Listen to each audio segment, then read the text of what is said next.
welcome to the Good Morning Show. It is 7:01 a.m. and I am Will Sutton. I am happy to say I've been blessed by the Lord to grant me yet another day. And here I am because he planted my feet on the floor and made sure I had traveling mercies and got over here to our Black Talk radio station. I was happy to be greeted by Mr. Gerard at the door. And soon after came in another friendly face, Ro Brown.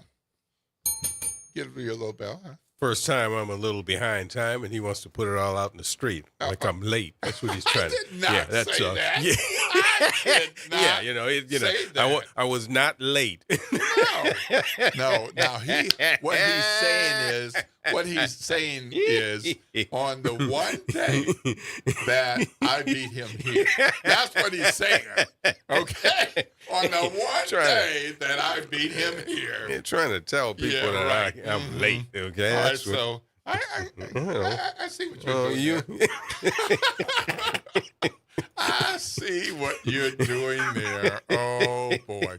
Well, I have to say, we were within some minutes of each other. How's that? Okay. Okay. We were within minutes, so it wasn't like a half hour or anything, So, and thank goodness Jared opened the door, so it wasn't like we were shut out. Kind enough to let us in and let us get set and get going. If you haven't stepped outside today, it feels relatively nice. A little partly cloudy. Yeah. Got a little cooling wind on a hot day, so it's not like it's cool or cold. But there's a little wind. Not as humid as it has been. Yeah. At this point. Because that could change within an hour. It's 82 degrees and partly cloudy right now. Mm-hmm. But looks like we're going to have more partly cloudy, partly sunny days. But get ready, 91%. 91 degrees, I should say. 91 degrees this afternoon. And before noon, it will be 87, 88, 90. So that's going to be a little warm, and the humidity is going to be 82% and rising. So there you go. Like I said, it's coming. It is coming. It's June. As I was about to say, as Ro likes to say, June in New Orleans. June in New Orleans. June in New Orleans. Yep. Well, there is 91 degrees, look like that's for sure. And some reports are saying it's going to get up to 93, which means it's going to be aiming for 91, 92, 93, and take a little while and come back down to high 80s and mid 80s and on down from there. But well, we'll see. But I don't mind the heat. I just remember all those years I was in the Midwest and the Northeast, and I remember shoveling, and I remember cars not starting, and I remember getting stuck in the snow and the sleet, and all of a sudden it's like 90-some degrees sounds okay. You'll accept that. Yes. You take that over. Yeah.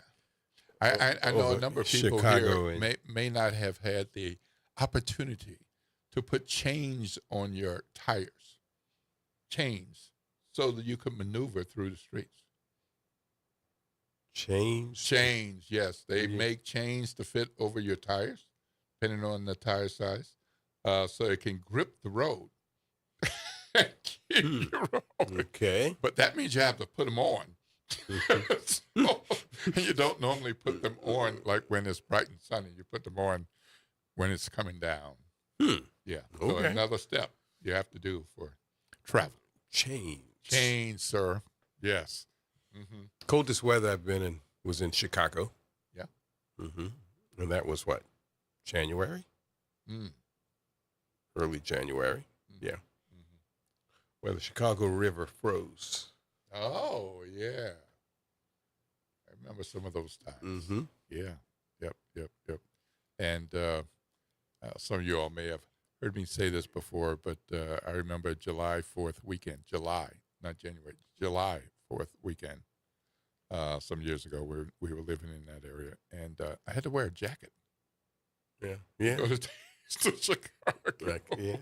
Yeah. I can believe that. Yeah. Yeah. So- Heat-wise, the hottest weather that I've experienced, it's two times. This time 3 years ago. I don't know if you remember, oak trees were dying and all this. Yeah. Remember that? Yeah, that was that period of time right there. And this time, do my math, 34 years ago, because I was doing the week of the United States Track and Field Olympic Trials. Mm. And, I mean, that was some of the hottest weather I'd ever been in. And I knew it was hot because, when the locals say, yeah, it's hot, Mm-hmm. it's hotter it was hotter than usual, Mm-hmm. put it that way. Mm-hmm.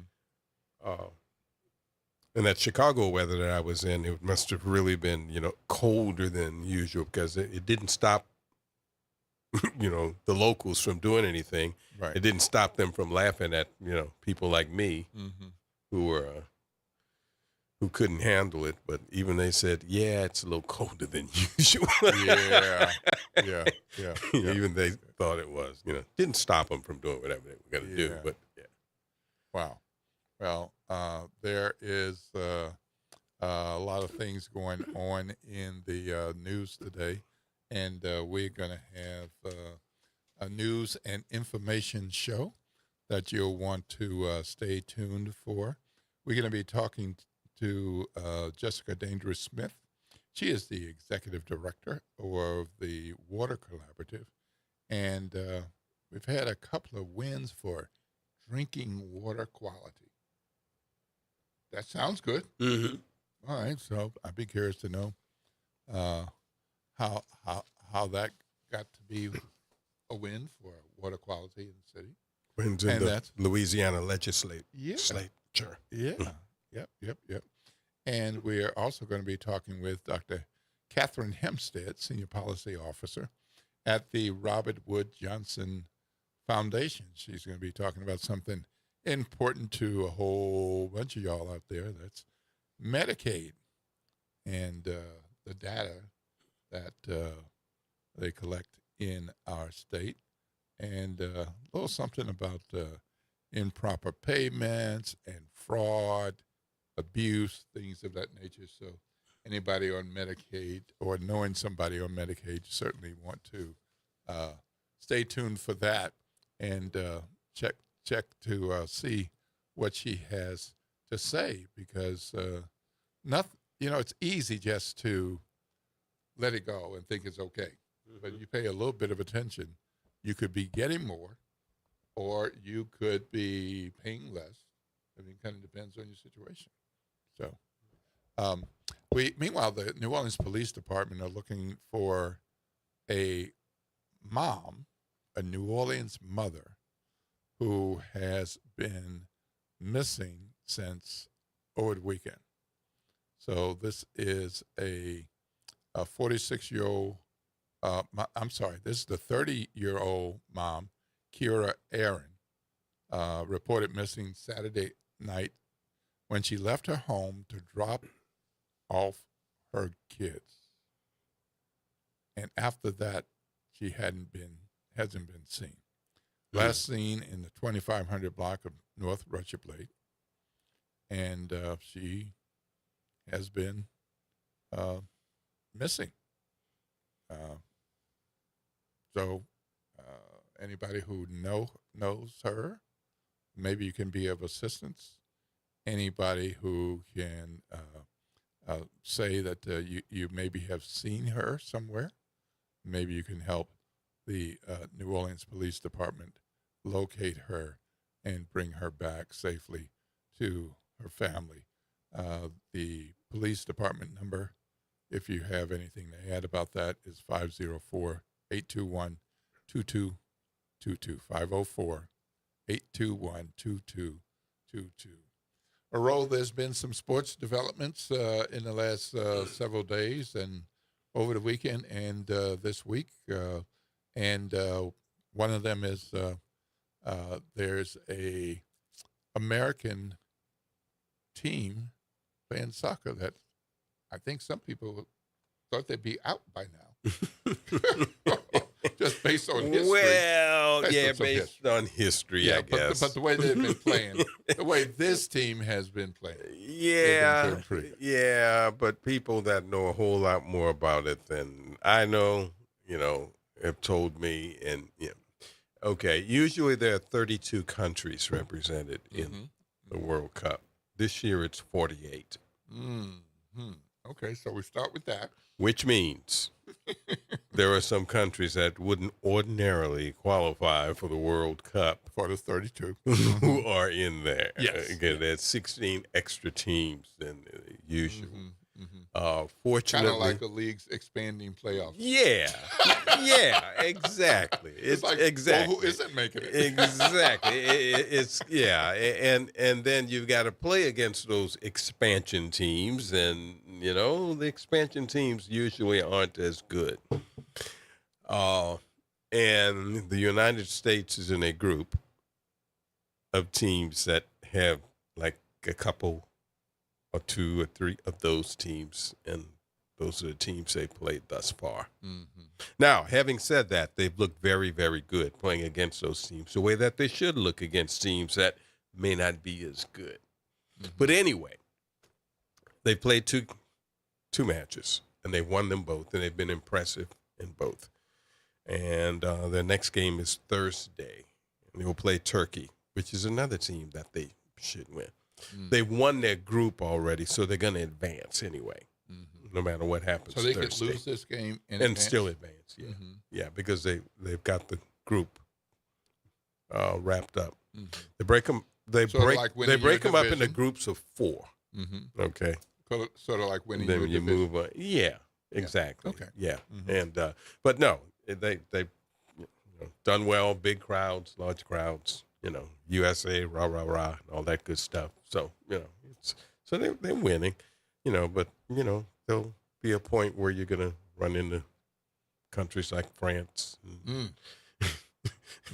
Brazil, and, Yeah. the powers, the traditional powers, if you will, Right. of the game. Well, So that- it's going good. It's going good. So that American-Turkey game, I believe, is Thursday night?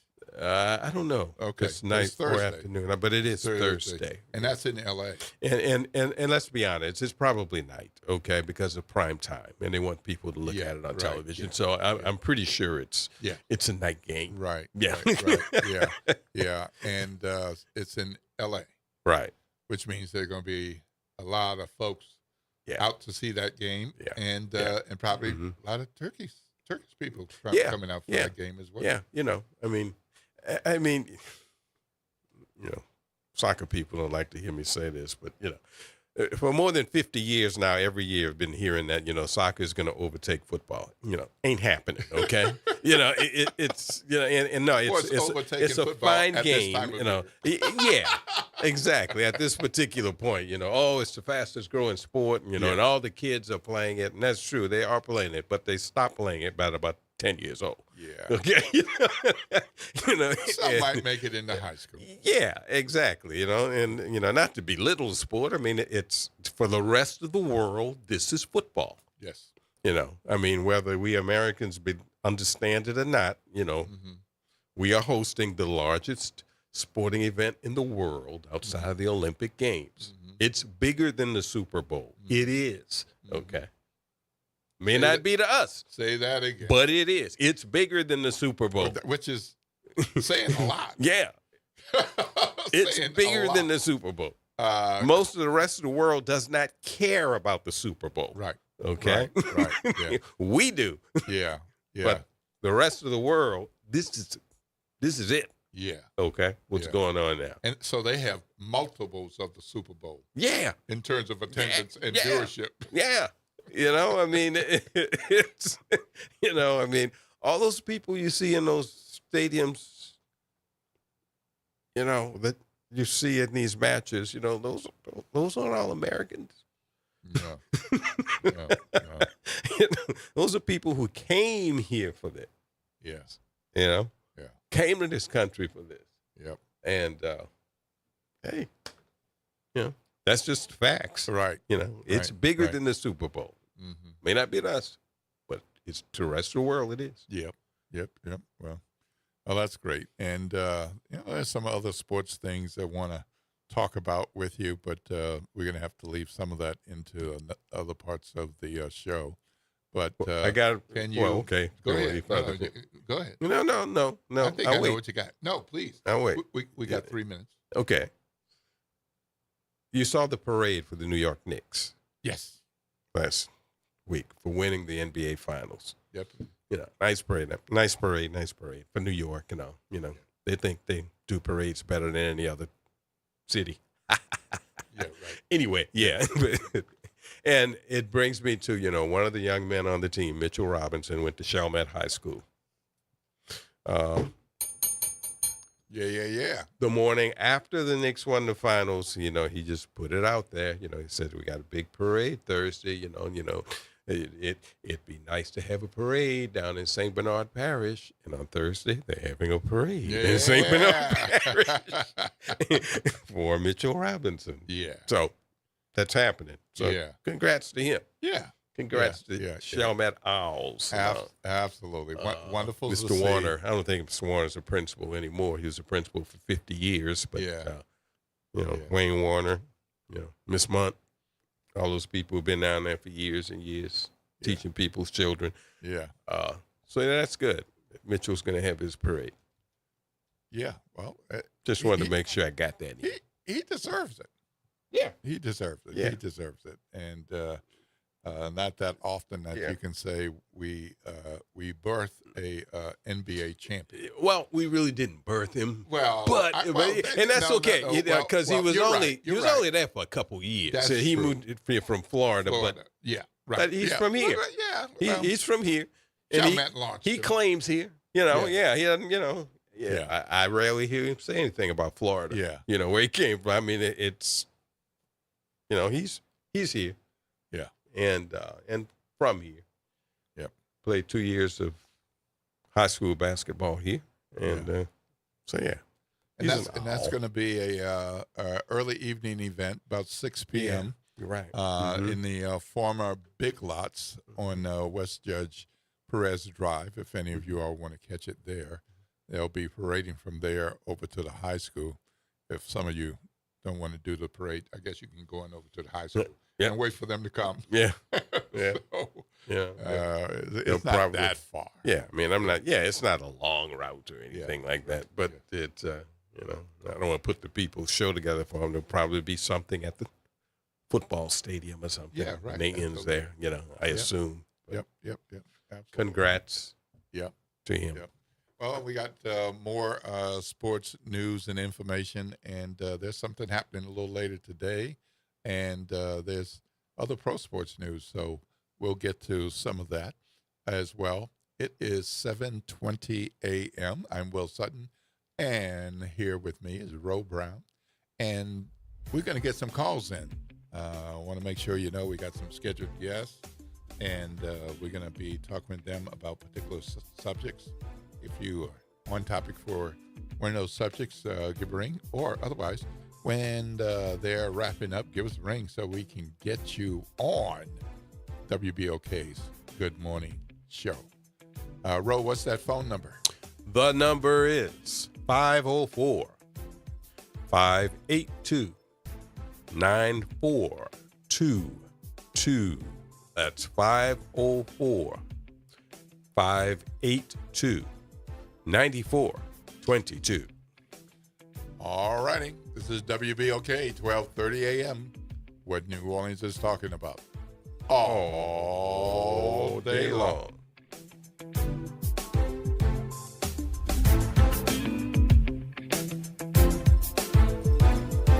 Good morning, everyone. I'm Elizabeth Kubel, and here are today's headlines for you.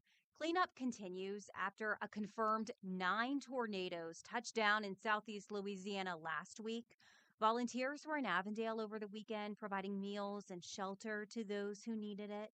They also assessed the damage caused by the storms. Happening today, a groundbreaking ceremony for the long-awaited Ninth Ward Stadium. The new facility plans to include a turf football field, 3,700 seats, a press box, and a scoreboard.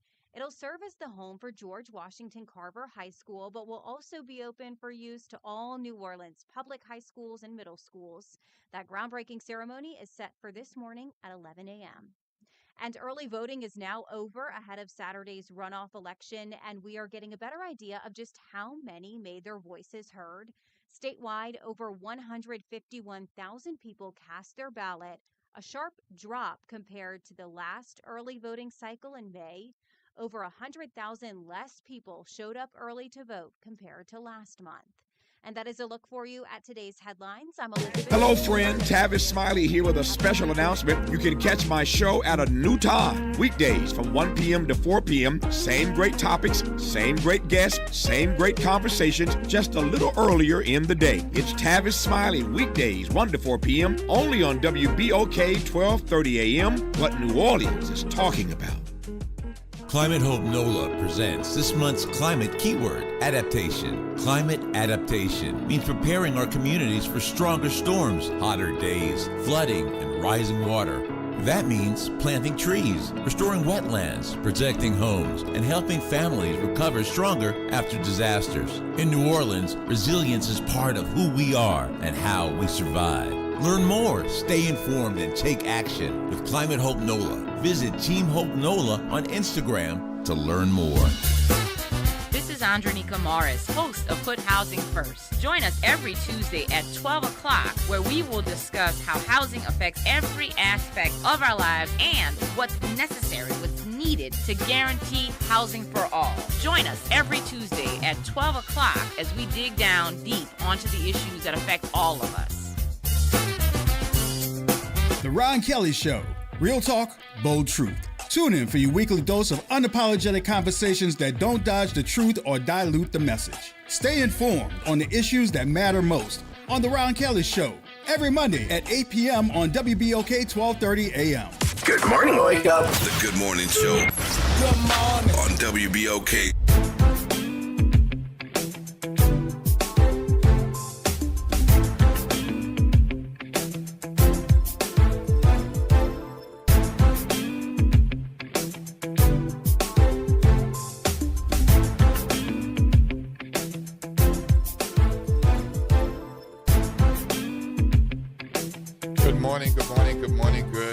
New Orleans, and welcome back to the Good Morning Show. I'm Will Sutton. I'm here with Ro Brown. Good morning. And on the other side of the glass, we got our producer, Jared Broad. He's looking like, Well, we thank you for staying tuned at 7:24 a.m., whether you have tuned in since 7:01, 03, 7, or 7:23. If you're just tuning in, you're right on time, because we're going to be jumping into conversation with Jessica Dandridge Smith, Executive Director of the Water Collaborative. And, of course, you know the name Water Collaborative, but there might be a few of you who don't remember. Well, Jessica's on the line. Good morning, Jessica. I'm Will Sutton, and I'm here with Ro Brown. How are you? I'm doing wonderful. Good morning, Will, and good morning, Ro. It's so good to be here this morning. All right. For those who may not remember, what is the Water Collaborative? Yes, absolutely, and good morning, everybody. So the Water Collaborative is a community-based nonprofit, and we focus on all things water. So whether that is water quality, whether we're talking about flooding, or things like green infrastructure to help reduce flooding. We focus mostly, though, on policy. So you're not going to see us outside planting trees or doing any construction, although we appreciate all of those people. We are trying to make sure we protect and codify your public health, your water quality, and also make sure that people in New Orleans and pretty much the entire state of Louisiana can stay in their homes. So Within that, we are an EPA ambassador as well. So we actually represent the state at the federal level. And we also really focus also on arts and culture. So we have a whole arts and culture arm where we work with various artists on creating different types of educational programming. So we do quite a few things so people know us for different things. But today, I know we're here to talk about something specific. Absolutely, absolutely. And that's Louisiana's drinking water quality. In Louisiana and across the state, we have water concerns and issues, particularly in New Orleans with sewage and waterboarding and flooding and all. But, we have those concerns. But a lot of folks want to know, is it safe for me to drink the water, to cook with the water, to wash with the water? And so you say drinking water quality, but that's what people want to know. So what are we talking about with the drinking water quality in Louisiana? Right. Well, let's just start. Well, we'll zoom out and then come back into New Orleans, right? So Okay. Louisiana is a very interesting state. We have over 900 utilities in the entire state, which is, I want people to know that's not common. I didn't realize that number. I knew we had like over 100. I didn't realize it was 900. Yes, 900, and a lot of those are small utilities for like maybe a HOA or maybe a trailer park or something specific. And so in some parishes, you can make a water utility if you just have 5, houses or buildings on your land. And so because of that, you have just a huge array of like good water quality and bad water quality. So, ma'am, can I stop you right there? Go ahead. Does that mean 900 sewage and water boards? Not well. You know what I mean when you say 900 utilities. Yes, what is, on the technical side, yes, 900 sewage and water boards. 900 different water. Okay, all right. I just wanted to simplify it for people. No, I'm glad. No, I know I could be high level. 900 sewage and water boards, but what I will say, and I'm not saying about the quality of sewage and I'm not talking about sewage and water boards. Operations. Operations. You mean 900 operations? Yeah. Okay. Yeah, 900 operations, and and some people have it separate where they have a separate sewage treatment. And a separate drinking water. Right.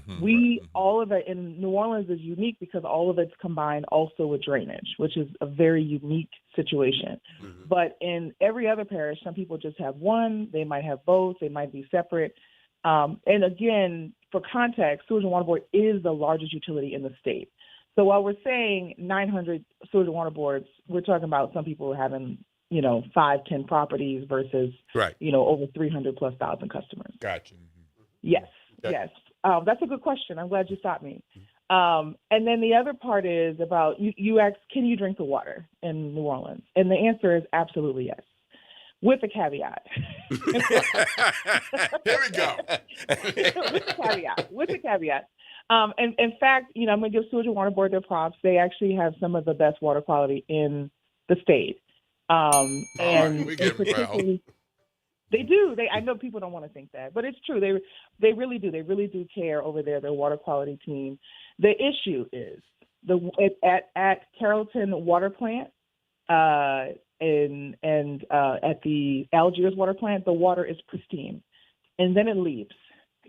So that's the issue, is that most of the city of New Orleans has lead lines, because when you're in a historic city with historic, housing and architecture, we love to tout beautiful homes and properties, but that also means that the lead lines either under the city and or under your home have probably never been changed in over 100, or maybe I've even seen people with wooden pipes. So that means that's over 200 years old. So yes, you can drink the water, but you might have lead in it. Might. I'm sorry, no, I didn't get okay, okay. So I guess we have to pause again. We're learning a lot already. So, wooden pipes. Yeah, I knew we were behind the times, but where do those exist? I mean, why would somebody have wooden pipes in 2026? Well, I mean, if you live in the French Quarter, an area that has never been flooded. Yeah. You have no reason to ever dig it up. I can believe that. Yeah. I can believe that. And it's best to keep them as wooden pipes. Yeah. And Okay. and that's and the wood is better than the lead, right? Well, yeah. Okay.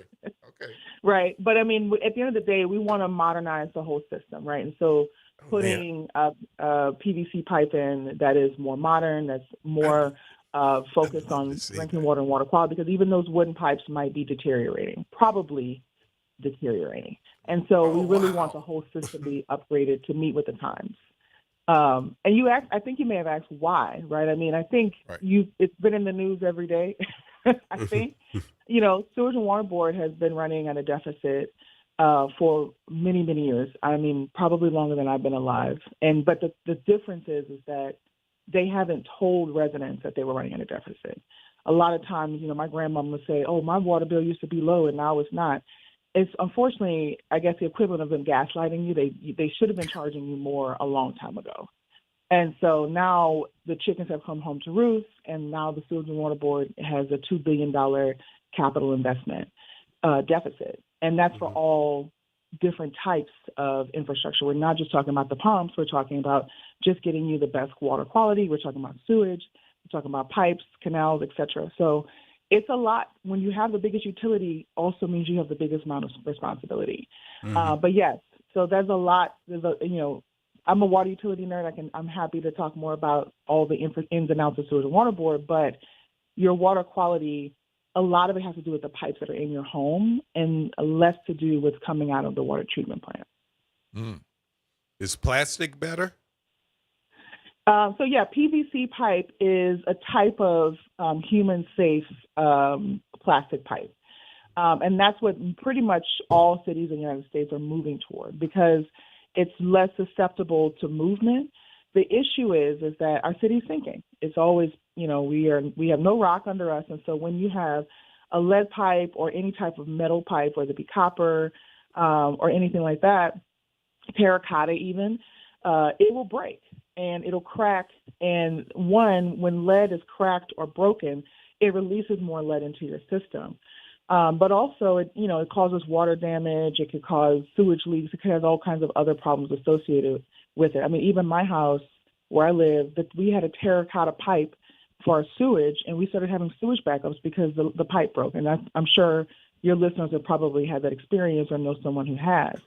So the PVC pipe is stronger to withstand all of pretty much the sinking that the city is going through. But also, if you live on a busy street, let's say you live on Canal, you live on General de Gaulle, you live on Harrison Avenue, wherever you are in the city where there's cars and trucks going all day long, you also want that PVC pipe because of all of the little shaking that's happening, right? So you really want something that's stronger, that can withstand modern times, right? Because the wooden pipe and the terracotta pipe wasn't made for your people's F-450s carrying a boat down the street, and then also 18-wheelers carrying tons and tons of product to Walmart, right? It wasn't made for that. So you really want something to withstand the times, and that's what the PVC pipe is for. Wow. Okay. So let's talk about this legislative success. Lots of things go on to the legislative session. Lots of bills are filed. Some don't even get to committee. Some get to committee. Some get beyond committee. Some get to the floor. Some get heard and rejected, and others get to become law. Where do these water quality bills stand? Yeah, so I'm really excited to say, I know we had a rough legislative session across the board, but we did have some wins, right? And these two are huge wins for our public health and our water quality. So the first one is SB 228, and that's a proposed constitutional amendment. So this will go on the ballot in either October or November, that would allow for public funds to be allocated to identify and inventory and remove or replace drinking water service lines on private property. So historically, with Sewage and Water Board and pretty much any utility who replaces lines, they just replace them on the public side, which still puts you at risk if you are a homeowner. So no matter where you live, the city might have a new line, but at your property line, they cut it off, and you're still stuck with that lead line. You're still stuck with that terracotta pipe. And so basically this legislation, if we are able to change the Constitution, says that public funds can be used to replace your side of the line, which is really good, especially if you are, low to moderate income. You don't have an extra $5,000 sitting around to replace your lines. The other one is SB 268, which authorizes municipalities to adopt ordinances allowing city or water system workers to enter the private property and replace your lines. So this is a complement to 228. And so SB 268 basically says now that it's allowed to fund to remove the line on your property, they can now actually physically come in and do that job. And so it's just basically a complement and extension of that. The reality is, I don't think most people know this, but why this is important to your public health is when you cut a lead line off in the middle of it and you join it with a different type of line, let's say a PVC pipe or something else, it actually puts you, the homeowner, more at risk for lead poisoning specifically. And so lead requires a certain level of pH to be in the water. We're getting into science a little bit. And so it requires a certain amount of pH. When it goes through a one pipe, that's a different type of pipe, and then goes to another pipe, it actually releases more lead over time. And so, especially if you live in an older home, a historic home, anything like that, especially if you're in the city, you're absolutely at risk for getting lead poisoning. And in 2024, I think we were on, I don't know if it was this exact radio show, but we were definitely called back in because we were the first in the city of New Orleans to do a public lead service line test across the city, because historically, Sewage and Water Board would do it but not release that data. So we found that 83% of all of the samples that we had, which is almost around 300 samples, tested positive for lead. 83% of the city tested positive for lead. Whoa. So this is a huge problem. We're not talking about we're not talking about Marigny or Bywater. We're talking about all over the city. We had people sampled in the east, people sampled in Gentilly, people sampled in Lakeview, even Algiers, and lead was present pretty much every single neighborhood in the city. Wow. Right. So replacing that line isn't just about, aesthetics or anything like that. It's actually about your health. And if you know anything about lead, lead poisoning is a major concern, especially if you're pregnant and if you have children, plan to have children, because lead doesn't leave the body. There's a lot of myths online. If you go to TikTok or Instagram and say, if you boil lemon water, no, lead will always stay in your body and it accumulates over time. So if you're drinking from the faucet and you have a lead line and you're doing it every day, my grandmother did, and she lived in the East, she drank from the faucet every day, all you're doing is accumulating lead in the body. And that can mess with a bunch of your organs, your mental function, your entire system could be corrupted by lead. And that's what we saw in Flint, Michigan, right? The reason why Flint happened is because they had one water source, changed it, and all the lead lines that had never been replaced, the pH changed, and basically was a mass lead poisoning event. Now, that's not to say New Orleans is a Flint, but that's why we have to put urgency behind replacing the lead lines. And so we work with Senator Royce Duplessis. I've actually been working with Royce on this for a couple of years. And so he was able to put these bills on the ballot, and they passed. So this is a really good thing. I know it seems alarming at first, but it means that progress is possible, because that's the issue, is that we always stay stagnant. This legislation should have passed years ago. And so it's basically here, and it's time to get the work done. So what is it about our state constitution that has prevented this from happening? Since it makes sense, why couldn't we just move this along? Why do we have to have a constitutional change? Yeah, this is important. There's something called the Gibbs Clause at the state constitution, and this is a problem for all governing policies, not just water. But basically, it says that you are not allowed, or when I say you, the municipality or utility is not allowed to use public dollars for public funds for community members or things that are not focused on the state or municipal properties. And so why that matters is that that's everything, right? If the state can't allow for public dollars unless it's allocated to do so, to go toward, changing the lead line, or, that we tried to propose something a couple of years ago where we said, could we use public dollars like the ARPA funds to help people pay down their bills?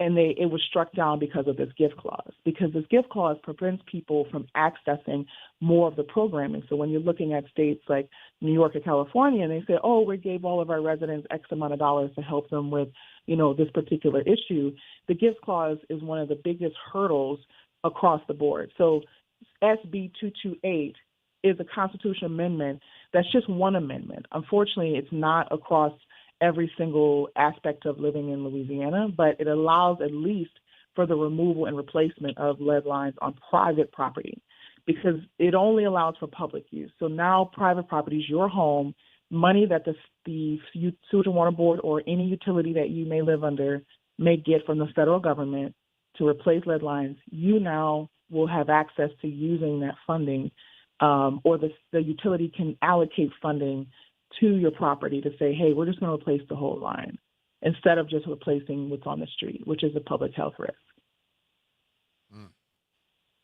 So I know I threw a lot at y'all. yeah, It's a lot. it is. But that's It good, is, but it's really good and important stuff. I mean, this is amazing. Yeah, Okay. but Mr. Andrew Smith, like I always tell Will, like I said, I'm just a sports guy. I'm not news like him, so I don't, I'm kind of slow. Okay, these two bills that Senator Duplessis, brought to the floor there, one of them is going to have to be voted on in November, right?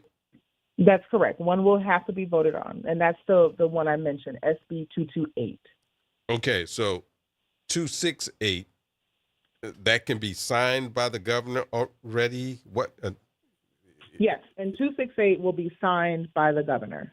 So that one was passed by the House and Senate, and that's just to allow the utility worker to actually enter your private property to make sure they can actually replace your line. That doesn't mean they're going to go rummage around your kitchen and eat your food. It just means that they're now allowed to say, hey, let me go and check your water line in your kitchen to make sure everything's working, like a plumber, right? It's allowing them to actually do the removal of the line as a plumber would if you were to hire someone privately. And 228 does what? And 228 will allow public dollars that pay for lead replacement to go now to your private property. Gotcha. The public fund for private property.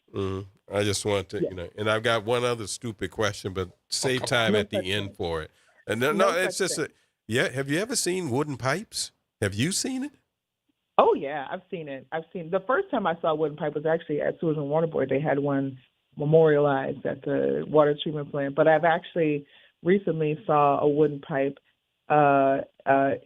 Someone was actually sent a picture in of a wooden pipe, and then I was in Detroit actually a couple of weeks ago, and they had a wooden pipe.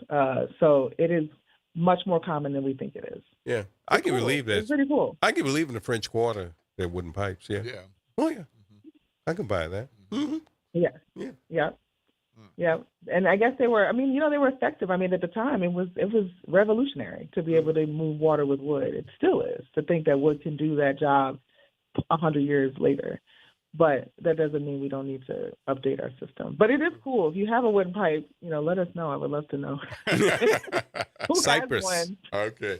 All right. So we've got a caller want to talk about or maybe ask a question about water. Oh, yeah, you're on the line, Ryan, with Will Sutton, Roe Brown, and, of course, Jessica Dandridge Smith. Good morning. Good morning. Hello. Morning. How are y'all? Fabulous. How are you, sir? Great. Yeah, definitely. Don't give that water to a young developing mind, because the lead is, scientifically proven to, not halt, but alter development in the brain.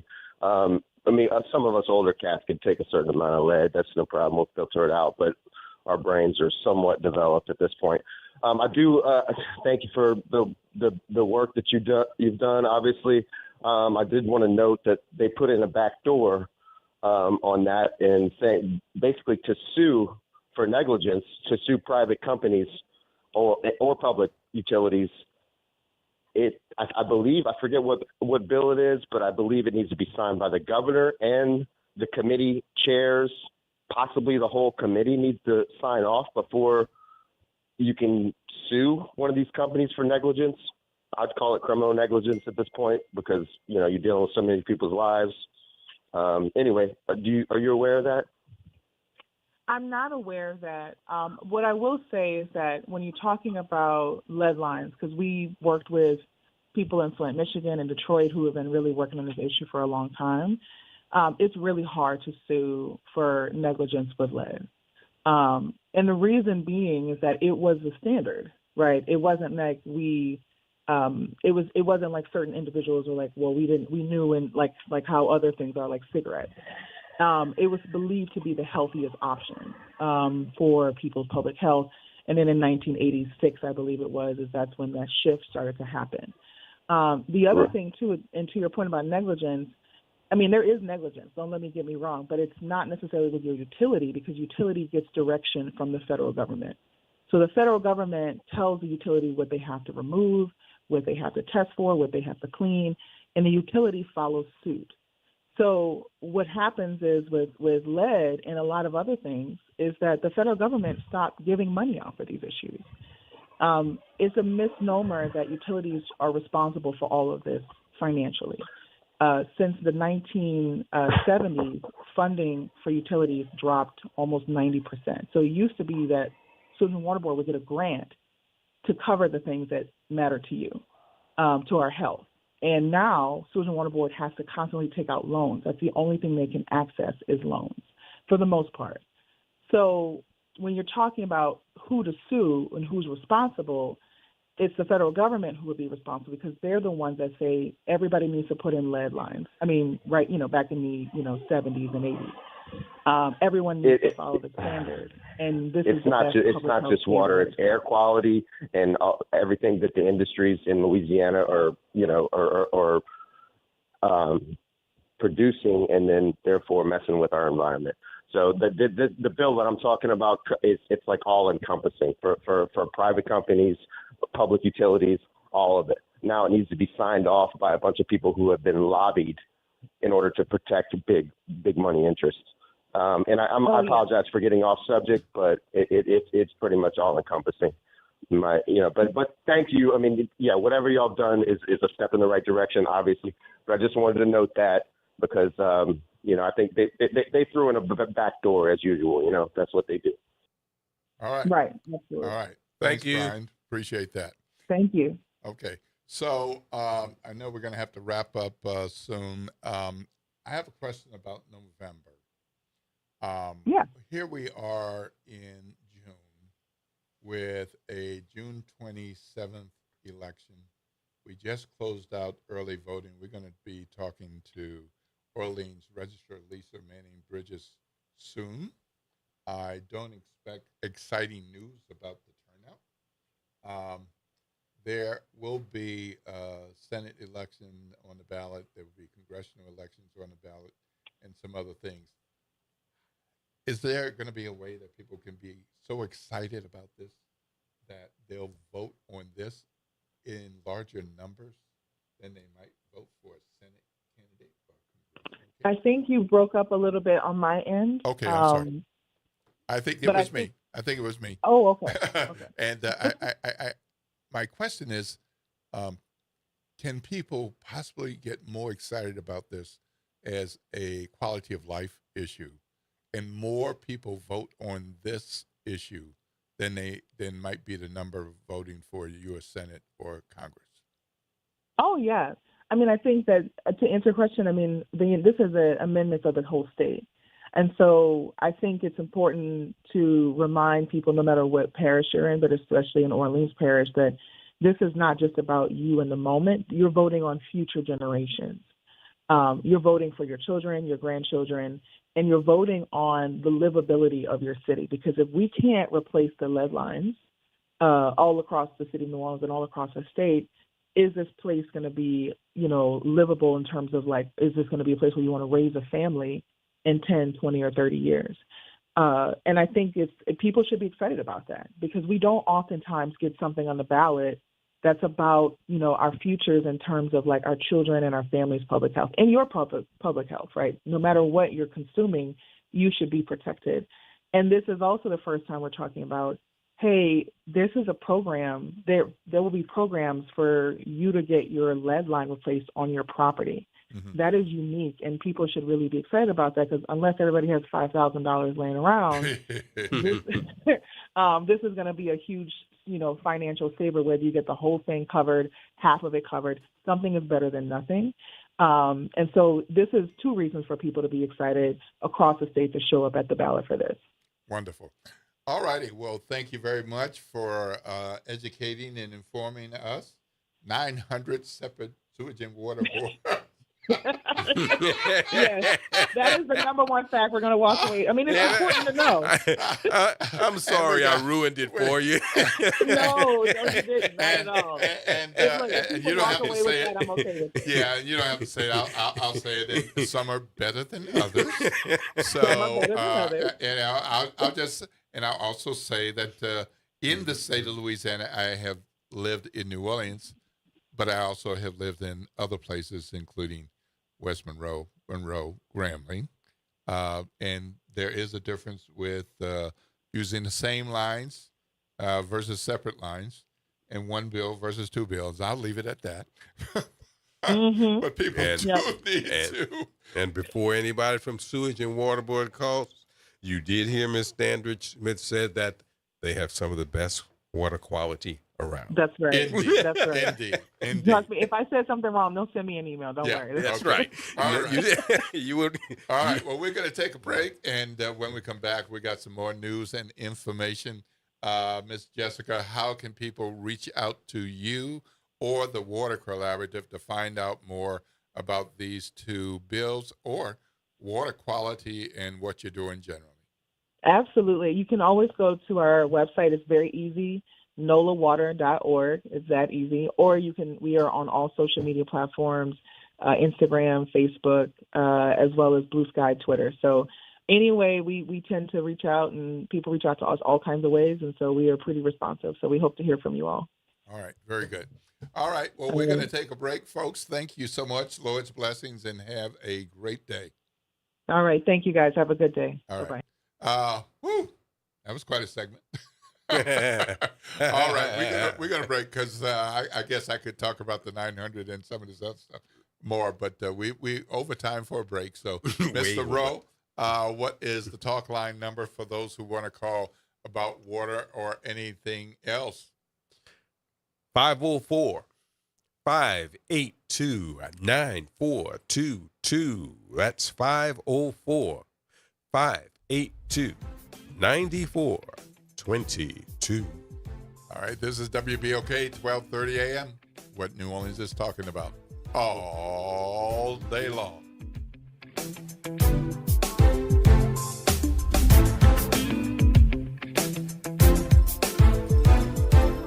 This is the Bloomberg Black Business Beat. NBA legend Shaquille O'Neal is partnering with a tech wonderland right in the middle of New York City. It's called Tomorrow, stylized as TM:RW. And it's designed to showcase the tech and innovation of the future. Robots, dog robots, holograms, headphones, glasses, meta glasses. Just, it's a beautiful place to be. And I think if you're ever in Times Square, you should definitely check it out. In this conversation on Bloomberg, Shaq explained why he decided to throw his money behind the Times Square-based store. Well, I always invest in things that I first believe in and, things that are going to change people's lives. This is something that, there's not really a lot of competition out there. And I know once people come inside the store, they will love what they see and they will fall in love with what they see. Stop by and you might even see Shaq himself, or maybe even a hologram of him. A beautiful, sexy hologram. It's a hologram, a beautiful, sexy hologram. I'm Bloomberg's Justin Milliner on the Black Business Beat. It's deck days at Lowe's, and the savings are stacked. Right now, pros get 15% off all in-stock composite decking from top brands like Trex, TimberTech, and Decorators. Plus, get a free DeWalt 20-volt max 5-amp-hour battery when you buy a select DeWalt tool. The deck's stacked in your favor with brands pros trust. Our best lineup is here at Lowe's. Valid through 4/22 while supplies last. Selection varies by location. Doug. There's nowhere I wouldn't go to help someone customize and save on car insurance with Liberty Mutual, even if it means sitting front row at a comedy show. Hey everyone, check out this guy and his bird. What is this, your first date? Oh, no. We help people customize and save on car insurance with Liberty Mutual together. We're married. Me to a human, him to a bird. Yeah, the bird looks out of your league anyways. Only pay for what you need at libertymutual.com. Liberty, liberty, liberty, liberty. Norman Robinson is back. Can you hear me now? And he's taking no prisoners. Can you hear me now? Each weekday, Norman Robinson brings you commentary with Off the Top. The incident was shocking, disturbing, disgusting, disappointing, and sad. Each weekday, Off the Top with Norman Robinson is heard exclusively right here. It's Off the Top with Norman Robinson on WBOK 1230 AM. The New Orleans Jazz and Heritage Foundation is the nonprofit organization that owns the New Orleans Jazz and Heritage Festival presented by Shell. With the funds generated from Jazz Fest, the foundation invests in Louisiana companies through economic development, cultural enrichment, and free educational programs. To learn more about what the New Orleans Jazz and Heritage Foundation does, please visit www.jazzandheritage.org.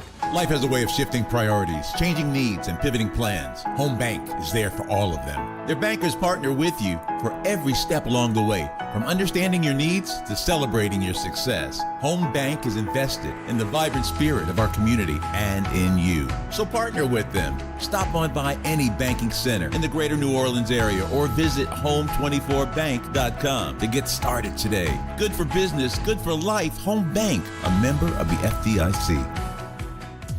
Well, saints of God, this is Pastor David Impartan Sr. coming to you over the airways of WBOK, your favorite host of Change Your Water, Change Your Mind. I want to invite you to our show every Saturday from 1 o'clock to 2 o'clock p.m. That's Change Your Water, Change Your Mind. I want you to invite your family and friends to a broadcast that's designed to change your life, the way you think, the way you act, and what you eat. We want you to tune in every Saturday at 1 o'clock, WBOK, 1230 a.m. See you on Saturday. Good morning, Wake Up. The Good Morning Show. Good morning. On WBOK.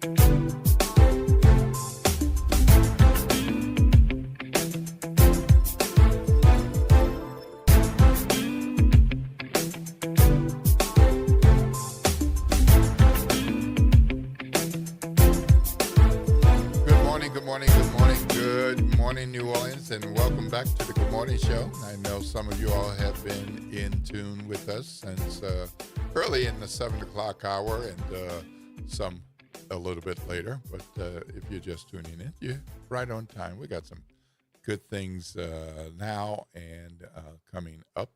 We're going to be expecting to talk about the elections and how things are going on if everything turns out all right.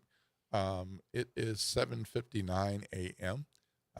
We have lots of kids out there going to summer camp or going to the pools, going to take advantage of other NORD activities, kiddos and babies in the streets, maybe in your driveway. Please, please, please, whatever you do, take your time, watch out. Don't just look two ways, look all ways. Because it's a scary thing to see a car backing out and a kid behind it. So let's not have any injuries or worse to report later today or tomorrow. Keep yourself safe and keep everybody else safe. Well, Ro, there's a big NBA draft. Every year it's a big draft. Some years bigger than others.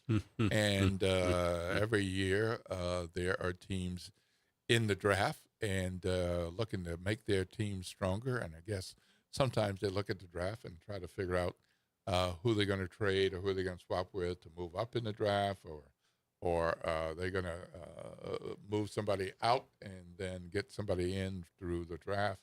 The Pelicans, what do we look like? How's the Pelicans looking with the draft? We don't have a first-round draft pick. Oh, okay. So we're not even in the first round of the draft. Okay. At this particular time. Oh. There are only 2 rounds to the NBA draft. Asterisk. Well, they're just not there. Yeah, okay. Part of it is because, first round draft pick and all that good stuff went in the trade to get Derek Queen on draft night last year. Mm-hmm. They moved up from 23 to 13 to draft that young man. And they look at him as one of their building blocks. And so no first round draft pick this year. However, between now and tomorrow night, and who knows what will happen after. I'm sure the Pelicans have been trying to work a deal with someone to get into the draft. It's a deep draft, meaning that there are a number of young players coming in who people think will be very good professionals. It's a, higher number than usual of people projected to be successful in the National Basketball Association. And so, you want to try and get in there and get one of those young people. If it doesn't happen tomorrow, maybe they'll be able to work something out afterward to some sort of trade with one of the teams to get someone, one-on-ones, put it that way. They do have one pick. It's the 58th pick in the draft. That's in the second round, late in the second round. So you still get a good player. You could. Yeah, you could. You could. No, what's interesting about this draft to me, from my standpoint, for instance, Yaxel Lindenberg, who is one of the top players in this draft, University of Michigan, on their team that made it to the finals, transferred from Alabama, Birmingham to Michigan. What's interesting about him is that one of the drawbacks on him is that he's too old. He's too old? Yeah. How old is he? 24. We can't get enough out of his early years. So my point is that's how the game has changed because we've had so many people coming straight out of high school. Okay. Yeah. Or one and done. Went to college 1 year. Like a lot of these top players, that's the deal with them. 1 year. They went to college 1 year, all those guys. Yeah. Darren Peterson at Kansas, and Boozer at Duke, and all these guys. Yeah. The young man at Tennessee, all one and done, and they're the top prospects. But Lendl, he's good, but he's 24. Can you imagine? That's old. Wow. So Washington Wizards and Utah Jazz, Memphis Grizzlies, they're the ones with the 1, 2, best 3 picks, right? Yeah, with the highest picks. Yeah. Okay. All right. Okay. Well, we're going to take another break, and when we come back, we're going to have our very own Orleans Parish Registrar, Lisa Manning Bridges, and she's going to update us about early voting and how things went and how things are going, because there's still some votes to be had with mail-in ballots and with voting on Election Day, which is Saturday. So we're going to get the update. We hope you're paying attention. If you voted early, thank you much. If you missed that opportunity, there will be other opportunities, and we'll hear from her what we have as options. It's 8:05 a.m. We're going to talk with Lisa in just a couple of minutes. Ro, what's that talk line number? 504-582-9422. This is WBOK 1230 a.m. What New Orleans is talking about all day long.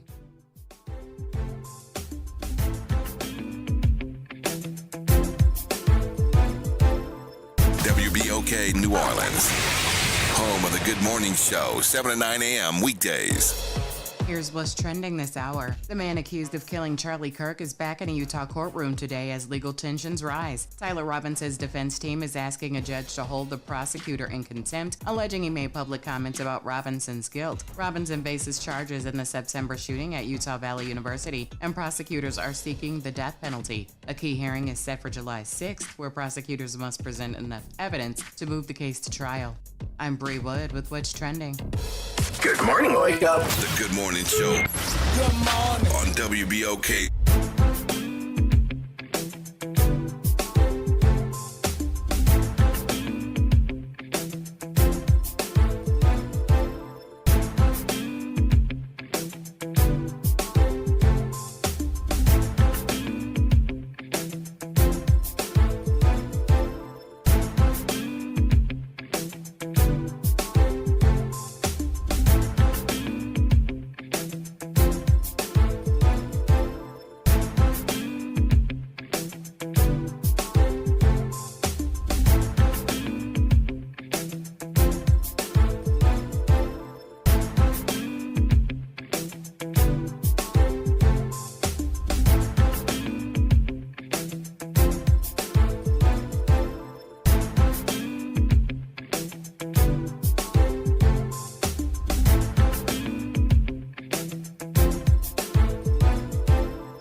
good morning, good morning, good morning, New Orleans, and welcome back to the Good Morning Show. It's 8:08 a.m. I'm Will Sutton, and here with me is Ro Brown. Good morning. Mr. Sports Guy. That's all I am. Who says That's all I am. that's all he is. Nothing to me. Far. No, that's What? it. That's it. Okay. I could call it a lie. I'll say misnomer to be more polite. But you way more than that, my friend. But you keep saying what you want to say if you want to. That's a sports guy. But yeah, but you know what? There's just some things I can't say. Like if Lisa wants to say, call me Lisa. It's like that's what I'm going to call her because that's her choice. You know. But I just can't bring myself to say only a sports guy when I know better. You know. So speaking of no. We're going to jump into conversations with our very own Orleans Parish Registrar, Lisa Manning Bridges, because she knows something about voting. And we're going to see what she shares today, because we have heard from her before. And sometimes there's been really pretty good news. Of course, we want 100% voting, but we haven't seen that in, forever? Right. Well, good morning. Good morning. How are you? I am well. Good morning, gentlemen. Thanks for having me. Absolutely. I wish I was able to say we have 100% voting. Yeah. I look forward to that day. Yeah, that would be wonderful. That would be wonderful. So we just wrapped up early voting with a twist this time, because usually there's no early voting on Sunday, but this time it was no early voting on June 19th. Yes. Or Juneteenth. Yes. A recognized holiday, so that was different. But give us some overview of how many people turned out. How did this early voting period look? What are we looking at? Well, this early voting period was very low. The last day was steady, which was a good thing. I wish we had more of those steady days. But the total early votes cast was 7,050 total, all the whole period of early voting. How'd that look to you? Is that a lot? No. How bad is that? That was pretty bad. And we were hoping, of course, that we had the same robust movement and energy from May carry over to June. But for some reason, it didn't carry over. How was it before? I mean, you said carry over from May to June. What was it? I don't have the numbers in front of me, but May was very good. Every day was busy. Like we had lines of people almost every day. But I think once the propositions or the constitutional amendments failed, maybe that is when people just lost the energy. Yeah. Yeah. But I voted on what I wanted to vote on, kind of thing. Yeah. Probably. Gotcha. Yeah. And a lot of people do that. Yeah. They come for one item or two items, or some people that may have only come for the constitutional amendments versus some of the other things that were on the ballot. Right. Well, how much of a difference do you think closed primaries made? So we had closed primaries in May, and so these were closed primary runoffs. There were a few other things on the ballot in certain parts of the parish and that kind of thing, but how much of a difference do you think that made? It brought a lot of confusion to voters, even those who weren't part of the closed party, because, the closed party really affected the no party voters. Yes. They had to make a decision. Some of them thought, if I choose one way or the other, it's going to change my party affiliation, which it didn't, which we did our best explaining to no party voters, this is why you're making a choice. But then if they didn't want to make a choice and they wanted to vote strictly no party, then their ballot didn't reflect either the Democratic or the Republican candidates, then they were really upset because now they're saying, "Oh, well, you didn't give me these A people." complete ballot. Yeah. So that was part of the confusion. Then for June, we still had no party people who didn't vote in May, who came in June, and it was a repeat, wash and repeat. Well, one of the things that happened during early voting is, you can't plan on this, is we had some horrible weather. Correct. So toward the end of the week, it's like, are we having early voting? We're not having early voting. They open, they close. Right. So how was Some were the open, weather? some were closed. How did the weather affect? The weather affected the early voting sites that are housed in the city buildings, which was the City Hall and the Algiers Courthouse. The Lake Vista and the warehouse sites still opened. But then, of course, that's more confusion because voters like, well, are they open? Are they closed? Which one? Where do I go if it's open? But we opened at 10. Everybody was open at 10, but Lake Vista and warehouse opened at the normal time, the 8:30 time.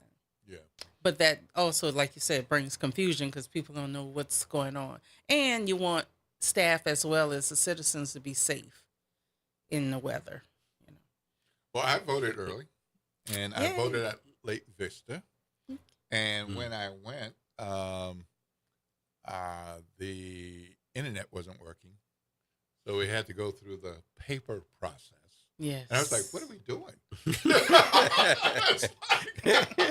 It was like, don't worry, this won't take long, and the machines are not affected. I was like, oh, thank goodness. Okay. Right. So, but it did take a little longer. Not that it takes that long, but it takes longer when the guy or the woman has to pick up this and pick up this and pick up this and then hand you this. And, yes. So it wasn't confusing. It was just like surprising. Right. Yeah. We were in manual mode for a minute. Yeah. Yeah. And we prepare for that for every election. In case power goes out or internet goes down, we can still vote. Yeah. Yep. Well, I had a good example of that, and they were prepared and all. I have to say, in May, not everybody was prepared because I'm not Lisa Manning Bridges, but I try to stay up on this stuff, and I heard some people on the other side of the table telling people that they couldn't vote this or they would do it because they're close by. And I'm like, that's not right. But confusion, even for people who do this on a regular basis, they didn't have to deal with closed primaries before. Right. Yeah. So, correct. Yeah. All right. So how do we look at some of the different polling places? Because this is not your normal, regular precinct polling. These are early voting polling locations. Correct. So it was a little flipped. Our leading early voting location was your site, Lake Vista. Oh, okay. With 2,356 throughout the whole process, throughout the entire 8 days. Chef Mature came in with 2,312. Normally, Chef is in first place. Right. But Chef, why did y'all flip? I don't know, y'all. All right, well, I'm happy. I'm happy. Yeah, but then we had improvement districts as well, but y'all had an improvement district. Some of y'all on y'all ballot. Yeah. Then City Hall came in third, 1467, and Algiers 915. So that's about right for usually Algiers come in fourth place. Yeah. Well, I sometimes go to Chef Mentor, and the sometimes is because I know there's plenty of parking. So I don't have to worry about where I'm going to park. Well, you could visit us at City Hall, too. Yeah. You could spread the love. We have parking. Yeah. What is it, 2 hours? It's 1 hour parking. 1 hour. Okay. 1 hour's free. It's reserved. Yeah, right. We have 3 entire blocks reserved. Okay. All right. Sounds good. Come on and visit us. All right. Maybe I'll try that next time. All right. So 7,000 plus out of roughly how many people registered to vote? 263,900. Ooh. 263,900. Okay. Last time I checked. Yes. Okay. Okay. Not a good number. Okay. All right. Okay. So mail-in ballots, absentee ballots are something different. Not directly affected by a closed party, I guess, but affected in the way that if you're part of one party or another, you have to request that ballot, right? Is that what Correct. happened this time? So if you receive a mail-in ballot and you're no party, you have to request either Republican or Democrat. A no party person who does not make a request doesn't have a ballot for the June election unless they live in a area that has an improvement district. Right. And then that's all they'll get if they don't make the choice. So we had a lot less to mail out this time because a lot of them didn't live in an area with an improvement district. And I want to say roughly around 9,000 was sent out. We normally send out about 13,000, 14,000 mail-out ballots. But this time it was around 9,000. We have about 1,200 that has come back so far. And they have until Friday. Yeah, so that's 1,200 of the 9,000, which Yes. is lower than the 13,000 plus. Correct. Right. Okay. They have until Friday at 4:30 to get it to us. It must be in our office by 4:30, not postmarked. Okay. They can mail it, they can bring it, send it, but get it to us. Well, I like to suggest that the Wednesday before the election might be the last day that you want to mail it. Yeah. Because Maybe. if you mail it, Yes. and that might be pushing it. So, all right, we got a caller. Good morning, Alicia. You are on with Will Sutton Roe Brown, and of course, our registrar, Lisa Manning Bridges. Good morning, everyone. Good morning, Lisa. This is Alicia Plummer. How are you? Hi, I'm doing well. How are you? I'm great. Lisa, I've been having a long time question and a concern that the Lower Ninth Ward does not have an early voting location. Why is that, and what can be done to allow them to have one? Because they have to come either across the Green Bridge to Sheffman Tour, or they have to go all the way into the city. Why can't the Lower Ninth Ward have an early voting station, and what needs to happen so that can happen? I'll hang up and listen. Have a great day. All right. Lord's blessing. Well, actually, we have been working on this on the Lower Ninth Ward, having a site along with Councilmember Hughes. We've identified possibly the Sanchez Center as a spot, and now we're working through the finance part of it. Hopefully next year, but I can't actually guarantee when. But we have been working with Councilmember Hughes on that. We notice the same thing, that the Lower Ninth Ward, they have to, and especially if they're on a bus, they have to sometimes take several buses to get to a voting site, or early voting location. Yeah, you're going to go to Sheffman Tour. Yeah, and the state has been working with yeah. us on this, Mhm. the state and Councilmember Hughes. So we're all working together on it.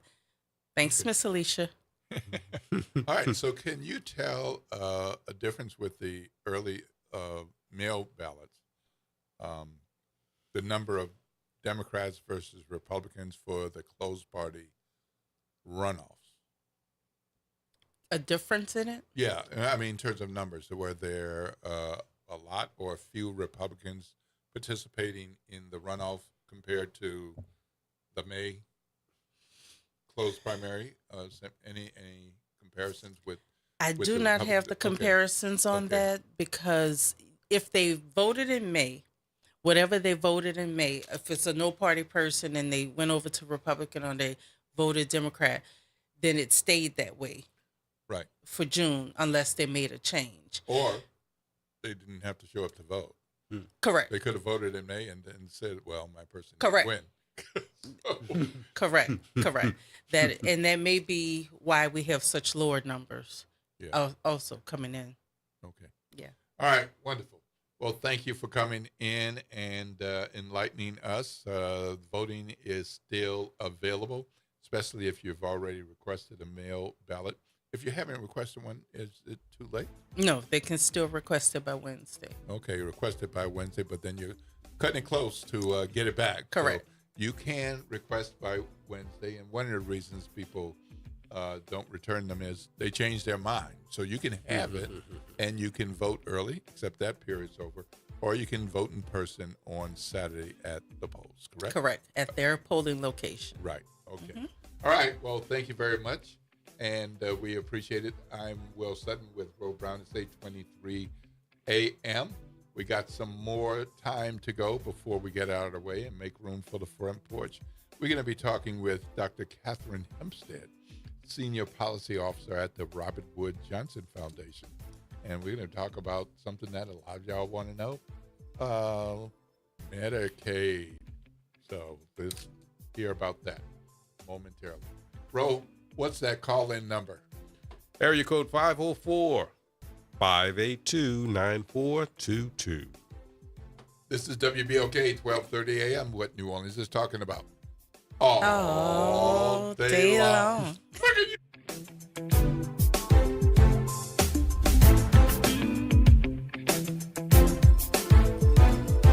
Good morning, everyone. I'm Elizabeth Kubel, and here are today's headlines for you.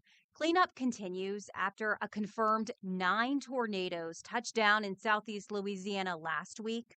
Volunteers were in Avondale over the weekend, providing meals and shelter to those who needed it. They also assessed the damage caused by the storms. Happening today, a groundbreaking ceremony for the long-awaited 9th Ward Stadium. The new facility plans to include a turf football field, 3,700 seats, a press box, and a scoreboard. It'll serve as the home for George Washington Carver High School, but will also be open for use to all New Orleans public high schools and middle schools. That groundbreaking ceremony is set for this morning at 11 a.m. And early voting is now over ahead of Saturday's runoff election, and we are getting a better idea of just how many made their voices heard. Statewide, over 151,000 people cast their ballot, a sharp drop compared to the last early voting cycle in May. Over 100,000 less people showed up early to vote compared to last month. And that is a look for you at today's headlines. I'm Elizabeth Kubel for WBOK. Have a great day, everyone. This is Monica Pierre along with Sally Ann Roberts Daybone, co-host of Your Power is On. Tune in Sunday mornings from 7 to 8 a.m. for music that feeds the spirit. Get your Sunday on. Right here on WBOK 1230 a.m. and WBOK1230.com, the station you listen to all day long. Did you hear the news? Dr. Clark's 101 The Living Classroom has a new time. Catch us now every Wednesday at noon. Same program, same great conversations. Just a new time. So catch Dr. Clark's 101 The Living Classroom this Wednesday and every Wednesday only on WBOK. What New Orleans is talking about. LifeCare provides valuable whole life insurance to cover final expenses such as medical bills, burial costs, and unpaid debt. A final expense insurance policy is fast, easy, affordable life insurance that's available to anyone between the ages of 50 and 80. No medical exams, no lengthy questionnaires, and no waiting period. The application process is quick and easy. You can even apply without having to undergo a medical examination. Just answer a few questions and we'll do the rest. With the average funeral cost skyrocketing to $11,000 and Social Security only paying $255, you need simple, affordable peace of mind for you and your whole family. Don't leave behind unpaid expenses that, if left unattended, will burden your family tremendously. Benefits include a guaranteed premium that will never increase, a guaranteed cash value, and a guaranteed death benefit that can never decrease. To find out how you can get final expense insurance with a guaranteed lifetime rate lock, call LifeCare at 800-571-9955. That's 800-571-9955. 800-571-9955. This is The Law in Your Legacy. I'm attorney Pete Hamilton. I'm attorney Ryan Hamilton. Losing a loved one is tough enough. Do you really want your family dealing with court battles and paperwork on top of it? Whether you choose a will or a trust, think ahead. Take care of your family. Let them focus on healing instead of headaches. This is not legal advice. That's just a tip brought to you by Liberty Bank and Trust. For more information, go to libertybank.net or contact us at 504-915-5016. Good morning, Wake Up. The Good Morning Show. Good morning. On WBOK.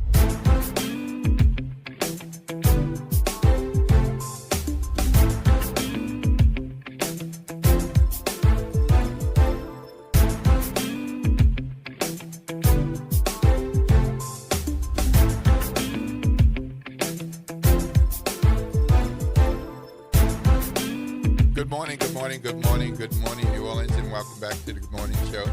I'm Will Sutton here with Ro Brown. Good morning. It is 8:28 a.m. Going to be 8:30 in just a couple of minutes. And what a delightful but unfortunate conversation. At least for me. Man. Small numbers. What do we have to do to get more people out to vote? I don't know. Yeah. Yeah. I don't know. But still time to vote all this week with mail-in ballots. And if you don't have one, the election day is Saturday. Look, we're going to jump into conversation, important conversation right now with Dr. Catherine Hempstead. She is the Senior Policy Officer at the Robert Wood Johnson Foundation. Wonderful organization. They do so many good things. And we're going to talk today about Medicaid. Good morning, Dr. Hempstead. You're on with Will Sutton and Ro Brown. Hi, Will and Ro. Thank you very much for having me. Absolutely. So, well, thank you, because the only reason why I know there's a Robert Wood Johnson Foundation is public television.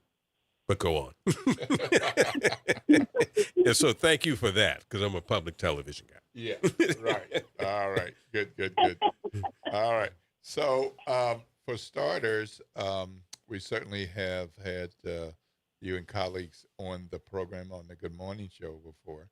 But for those who might not remember, what is the Robert Wood Johnson Foundation? Robert Wood Johnson Foundation is the largest domestic philanthropy that is devoted to health and healthcare. And we believe that health should be a right, not a privilege. And we try to fund different projects and create more thought around the idea that everyone should have access to healthcare so that they can live their best lives. Very cool. And what's your particular area of focus? I focus on health insurance coverage mostly, and healthcare costs too, but mostly coverage, and thinking about different ways that we have been trying to increase people's access to coverage, why coverage is so important. And right now we're seeing some really big threats to our efforts to expand coverage.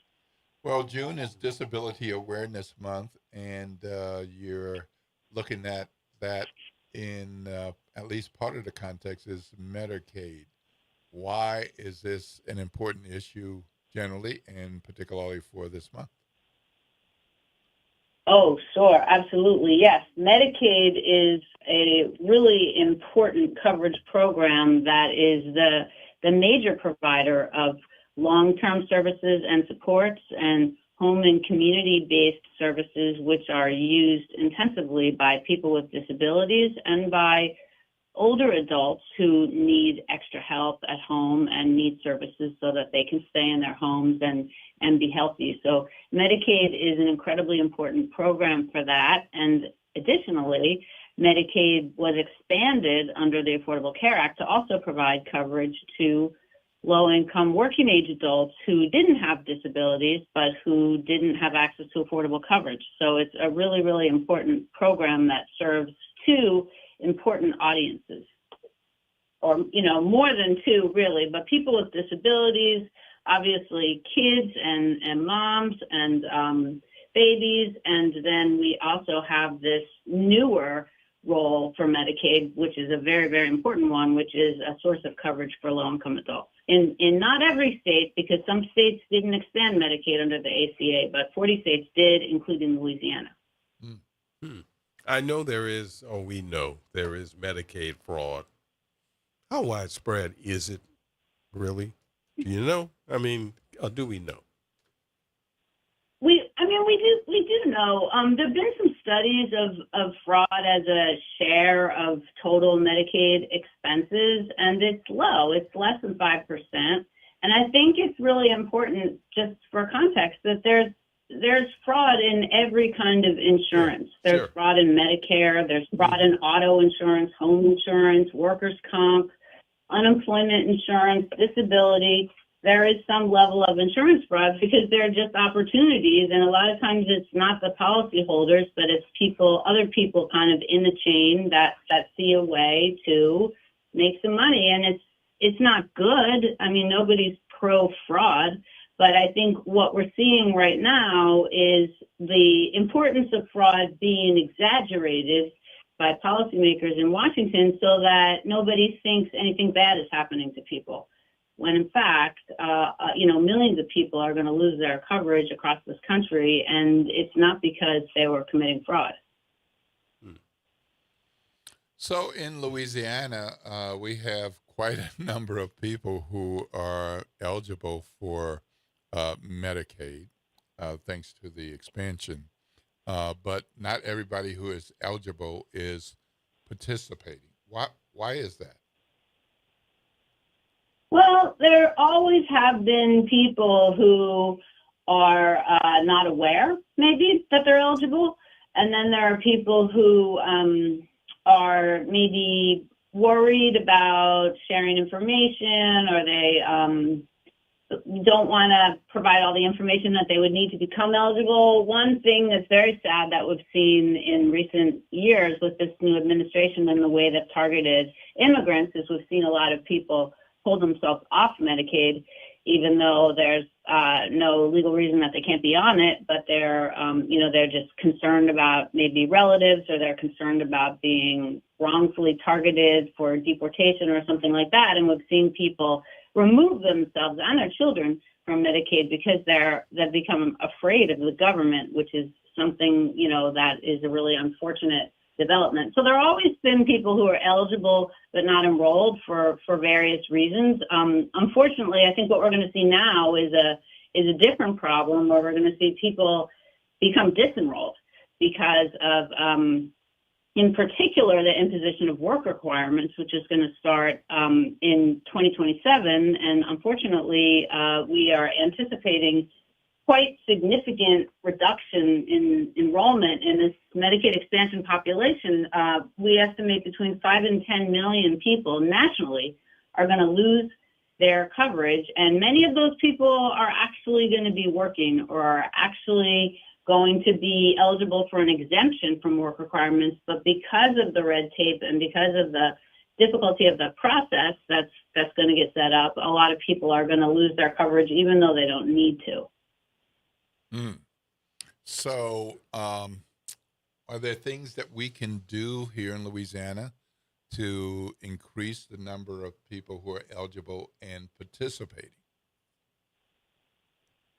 Yeah, I think it's really important to spread the word. And this is sort of the time when your state is probably going to start reaching out to people that are enrolled. But I think your ability to use your microphone on this radio station to talk about it too is really important, because January 1st will be here before you know it. And, right now the state is supposed to be starting to contact enrollees and let them know.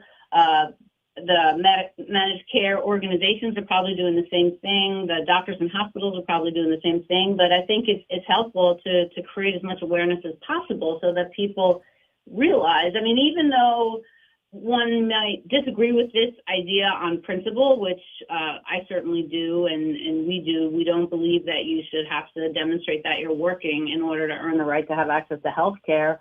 So there's a theoretical reason to just oppose this policy. But from a very practical sense, if you are dependent on Medicaid, you don't want to lose your coverage. So there are, every state is going to set up a slightly different process to try to evaluate who's exempt or who's complying with work requirements. And I think it's going to be a little bit easier in 2027, and then it's going to get a little harder in 2028 for people to be able to demonstrate that they still should have access to their coverage. But I think it's anything that we can do to spread the word so that people are aware and can respond to notices from the state and do what they need to do to keep their coverage. I think that will be very helpful. So the president's executive order, pausing enrollment, right? The president has an executive order that pauses enrollment. Pausing enrollment for home care providers, you mean? Yeah. I mean, that's how is that? What kind of long-term effects will that have? I view a lot of this as kind of it done for sort of a theatrical purpose to try to sort of discredit public insurance and make the average person think that this is not a program that provides valuable services, that it's some kind of a scam. And, I think the goal of that is to reduce concern or criticism about the fact that so many people are going to lose their coverage. And absolutely, people will get sick and die because of this and get bankrupt and go into debt because we've seen this happen before. So I think that a lot of the sort of fraud drama that we're hearing about from federal officials is sort of designed to distract people from what's really going on, but also practically not allowing providers to enroll in a Medicare program is going to affect people's access to care in the short run. So I think there is a practical harm coming from it too, but I think that there's sort of in a bigger way, it's kind of a red herring to make people, to kind of discredit Medicaid and Medicare and make people think, well, it doesn't really matter if you cut funding for this program because it's not really a valuable program. But, in fact, nothing could be further than the truth. And there are millions and millions of people whose lives depend on it. So refresh us on who's eligible for Medicaid and what the difference is if you're what difference does it make with your age and your stage? I know that there are people on Social Security and they wonder, well, can I take advantage or not? And people who are on supplemental and, can they take advantage or not? And this whole idea of, am I too old? Who's eligible? Right. So there's sort of two big, I would say, two kind of major categories of Medicaid eligibility. The first one is what people call sometimes that quote unquote categorically eligible. So that's also called the aged, blind, and disabled, but it also includes babies and moms and little kids. So it's people who are low-income seniors who need extra help with with their Medicare premiums and affording their medications, and sometimes need home services. It's people with physical and intellectual disabilities, people who are blind, and it's also kids and moms and babies. A large share of births are covered by Medicaid. So this is what the kind of categorically eligible population for Medicaid. But then under the ACA, they created a new category, which sometimes people call the expansion population, where they expanded Medicaid eligibility to people who were not categorically eligible, meaning that they weren't disabled, they weren't babies or moms, or they weren't low-income elderly people. They were working-age adults who had low income. So they were made eligible just because of low income. And that has proven to be a very, very important category that is giving something like 20 million people coverage who could not afford coverage before. So these are people who work often, like 70% or so of this population is working, but they're working at jobs that are not providing them with an offer of coverage. And their income is too low for them to be able to go to the ACA marketplace. So in states that have taken advantage of this opportunity, they're eligible for Medicaid. Now, we know 10 states didn't do this, like Florida, Texas, South Carolina, Mississippi, Alabama. Some other states have not expanded Medicaid under the ACA, but 40 out of 50 have, and these are the states where the work requirements are coming. So if you're in Medicaid because you're disabled, you don't need to worry about work requirements. Or if you're in Medicaid because you're, you know, a low-income senior or something, you're not subject to these work requirements. These work requirements apply to the expansion population. So that's low-income, working-age adults. And a lot of these adults are working, but they now need to be able to demonstrate that so that the state knows that they're working, so that they don't lose their coverage. When you're not working age adult, is that at 55, 60, 62, 65, 70? When are you not working age? I think work requirements, you know, I can't remember. I think it goes up to 60. I know there was some back and forth about that. I have to check. Right. All right. Please let us know, because we have a number of folks who are at different ages and stages in their lives. And, you know, some people don't have Social Security. Other people have some pretty good Social Security, and they would want to know if that counts or not. Growing numbers of people don't have pensions anymore, so they're folks on limited or periodic income as well. So just something that came to mind as you were talking about this, based on some folks that I know. And we're going to take a call. We've got Don on the line. Good morning, Don. You're on Will Sutton Rowe Brown and Dr. Hempstead. Can you hear me? Good morning. Yes, absolutely. Good morning. Yes, my question to the good doctor is, when you mentioned bankruptcy, medical bills is the number one cause of personal bankruptcy. But yet we have in our political sphere, the guy, for instance, who got the nomination for governor of Georgia, is considered a billionaire health executive. He's not a scientist or doctor, but he was able, and I'm sure his investors and partners, were able to become very wealthy in healthcare. Yet we have the issue of bankruptcy. And so why has healthcare become so political? The Senator Cassidy, a medical doctor, the guy down, senator from Florida, Rick Scott, is a healthcare executive. How these healthcare executives are becoming so rich and they're bankrupting companies, medical companies, and yet we have this issue of what is Medicaid good for, and yet these people are becoming independently wealthy. One other question. Measles has returned. I remember taking the vaccination for measles, measles, mumps, and rubella. And so why are we revisiting or allowed to revisit? And why is it so cruel for this administration to talk about they're going to get rid of the AIDS, donating the AIDS vaccine to South Africa? I mean, these issues are going to make things worse, where they're overwhelmed, Medicare and Medicaid. So what are your thoughts on the public health and the cruelty of medicine? We know that it can be very cruel. Thank you. The experiments, Thank you. The Tuskegee experiment, and all the other experiments on black people. So, all right, very good. Thanks, Don. Well, yeah. Can I respond? I mean, those questions are comments, and I really totally agree.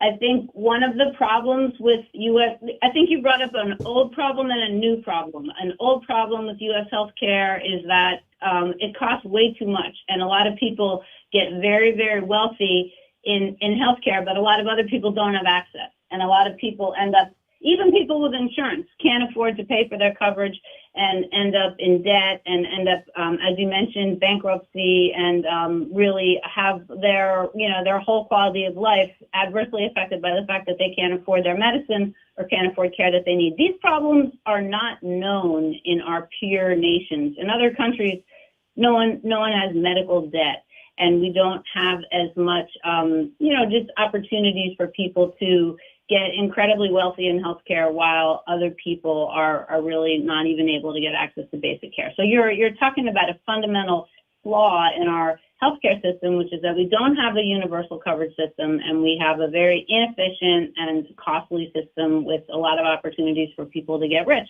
And you're also talking about a new problem, which is that this administration has seemed to turn us back on common sense and things that we know about how to prevent illness and use vaccinations and other important tools of public health, and seem to be, in many different ways adopting a kind of anti-medicine, anti-science stance, which has terrible consequences for our health, and also is turning their back on the global public health community in many ways. So I think these are really important comments that people should think about. Wonderful. Well, thank you so much for joining us this morning here on WBOK's Good Morning Show. Really good information about Disability Awareness Month in the context of Medicaid. And the work requirements go till 64. I'm sorry that I forgot to mention that before. I couldn't remember, but it's 64. It's 64. Yeah. Okay. Yeah. Great. Good to know. Yep. All right. Well, thank you so much. Lord's blessings. Have a great day. Thank you. Thanks for having me. Bye-bye. Bye. All right, folks. It's 8:48 a.m. We got a few more minutes before we get out of here and make room for the front porch. That will be coming up next after the Good Morning Show. Might have time for a call or two. We got some other things we want to share with you before we get out of here. Ro, what's the number of the talk line? The phone number is 504-582-9422. This is WBOK 1230 AM, what New Orleans is talking about all day long.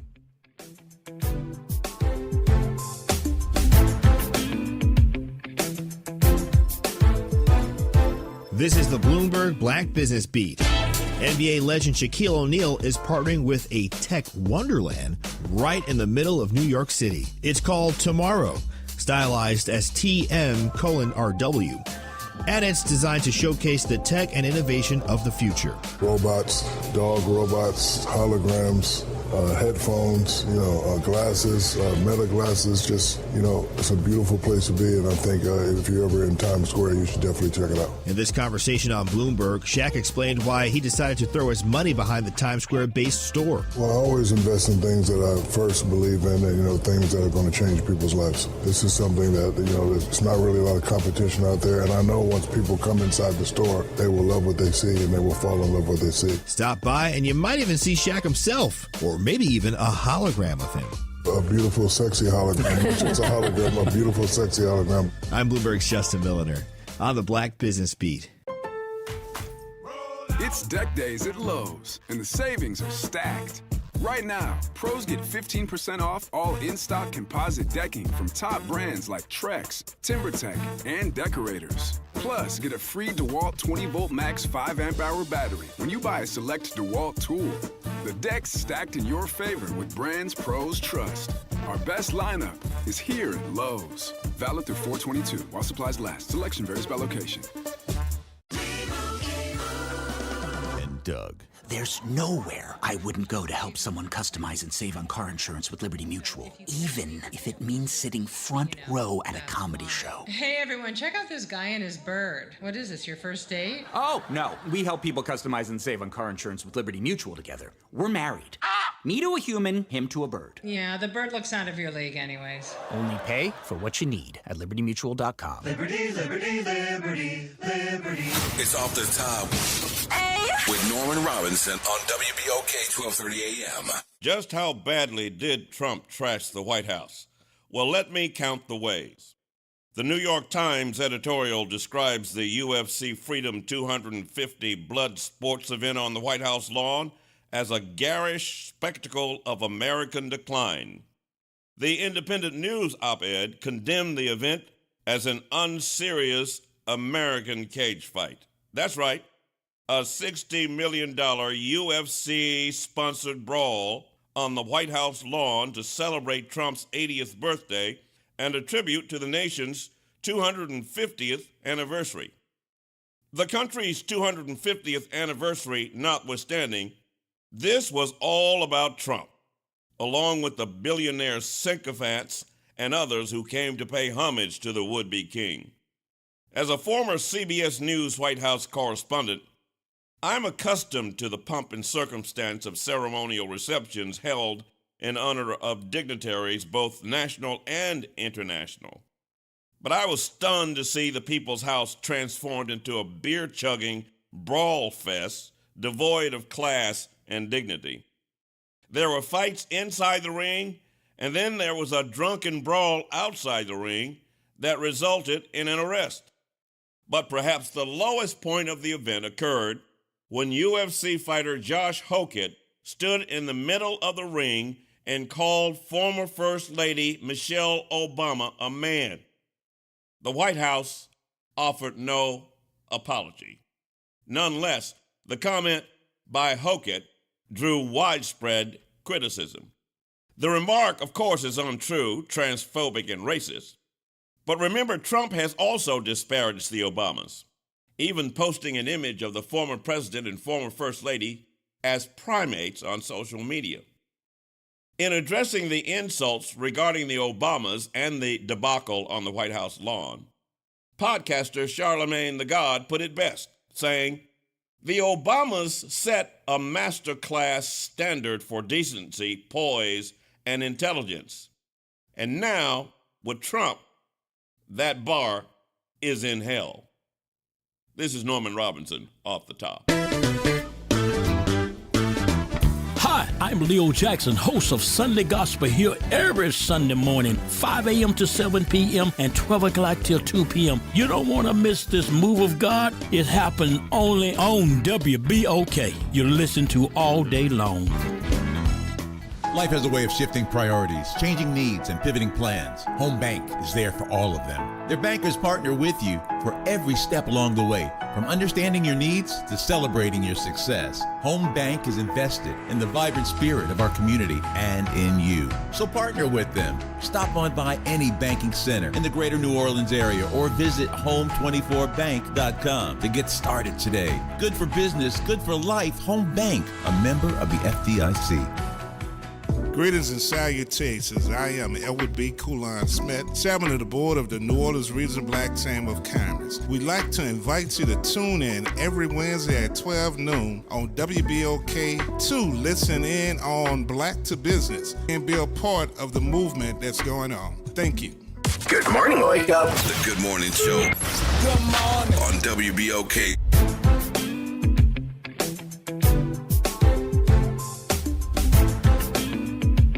Good morning, New Orleans, and welcome back to the Good Morning Show. It's 8:55 a.m. I'm Will Sutton. I'm here with Ro Brown. And let's go to the talk line with Reverend Calhoun. How are you, good sir? I'm actually doing extremely well this morning. Wonderful. Well, good. Well, that's good. Yeah. Ro, you can use your credentials to come to the groundbreaking. Well, make sure you show your ID. Well, that's why I'm glad you called. I'm glad you got a chance to call, because that's why I said the numbers to the phone number very, very slowly so you could write them down and remember them. And I'm glad that you were able to do that. You guys. What's up, Rev? What's up? I just actually thought you had a reading disparity there. That's why that's kind of why they put you out of call. But anyway, I'm concerned about your president, Doc, that's now, you're talking about Medicaid, but it seems like he's cutting benefits to veterans also. Mm-hmm. When you look at the treatment that we did get at one point, that's not there now, it makes you wonder just what does he have respect for? As I listen to Norman, the man has no respect. Mm-hmm. My daddy used to say it's hard to take a mule and make a racehorse out of it. Mm-hmm. And Trump, I don't think he has the intelligence or the compassion to go forward to do anything but what he does. And that's to be nasty, mean, and ignorant.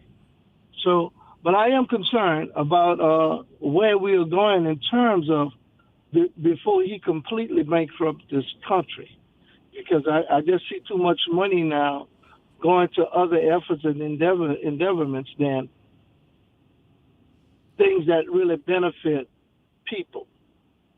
Medicaid, and I do think that if any kind of way they have any control over anything come J1, that this country will be in serious trouble. Which I think that they actually have some type of global plan going on to keep control of what's going on with what they have.